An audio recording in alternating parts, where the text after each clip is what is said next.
Zombie itu beneran ada, tapi bentuknya bukan manusia yang jalannya goyang-goyang. Kayak orang lagi mabok, alam punya versi zombie yang lebih kejam. Ini soal hewan zombie. Konsep hewan zombie itu simpel. Ada parasit yang bisa mengendalikan perilaku, tubuh, bahkan insting hewan inangnya.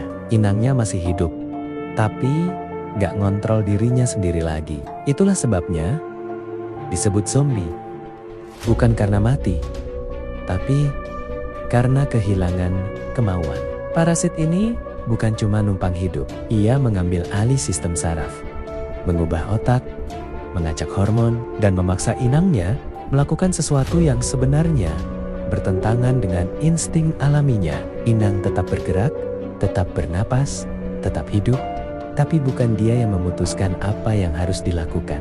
Itulah makna zombie yang sesungguhnya. Kita mulai dari yang paling terkenal, semut zombie. Jamur Ophiocordyceps menempel di tubuh semut lewat spora kecil. Begitu masuk, jamur ini nggak langsung ngebunuh. Dia main halus dulu. Tumbuh di antara jaringan tubuh semut, masuk ke sistem saraf.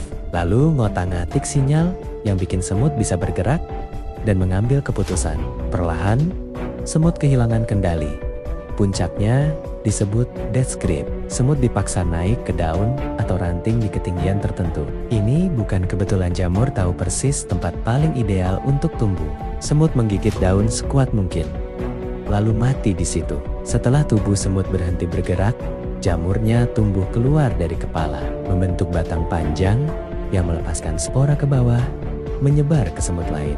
Jamurnya berkembang, semutnya habis, dan siklusnya berulang terus. Jamur ini bukan cuma memakan tubuh, tapi juga mengambil alih perilaku dengan akurat. Itu yang bikin dia disebut pembuat semut zombie.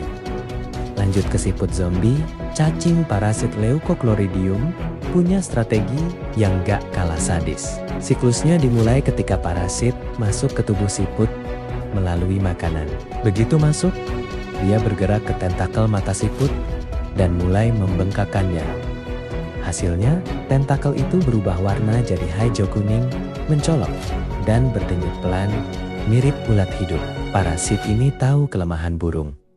Mereka suka hal yang bergerak dan mencolok. Jadi, bukan cuma tentakelnya diubah, perilaku siput juga digeser. Siput dipaksa naik ke daun terang, tempat yang biasanya dia hindari karena rawan dimangsa. Begitu burung melihat ulat palsu di tentakel itu, burung datang, makan siputnya. Parasit pindah ke tubuh burung, berkembang biak, lalu keluar lewat kotoran burung. Siput lain makan kotoran itu tanpa sadar, dan parasit masuk lagi. Siklusnya berjalan sempurna, dan siput cuma jadi kendaraan. Terakhir, belalang zombie. Di sini pelakunya adalah cacing rambut, Nematomorpha. Cacing ini hidup di tanah saat masih kecil, tapi butuh air untuk berkembang biak. Masalahnya, dia hidup di darat, sementara air adalah tujuan akhirnya. Solusinya, pakai tubuh belalang sebagai kendaraan, sekaligus tiket menuju kematian. Cacing ini masuk ke tubuh belalang, tumbuh panjang di dalam, dan makan nutrisi dari dalam tubuhnya, tapi tetap membiarkan belalang hidup normal. Sampai suatu titik, cacing sudah siap keluar. Disinilah manipulasi dimulai. Belalang yang pada dasarnya takut air, tiba-tiba terdorong melompat ke kolam atau sungai.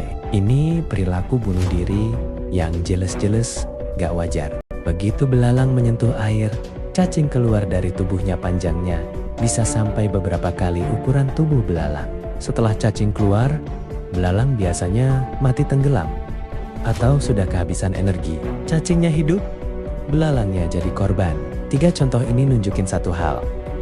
Parasit di alam bukan sekadar hidup menumpang.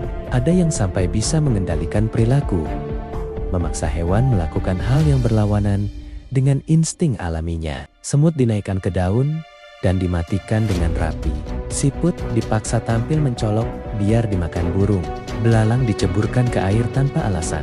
Semua demi satu tujuan: kelangsungan hidup parasit. Ini bukan horor fiksi, ini biologi nyata. Dan jauh lebih ekstrim daripada zombie di film.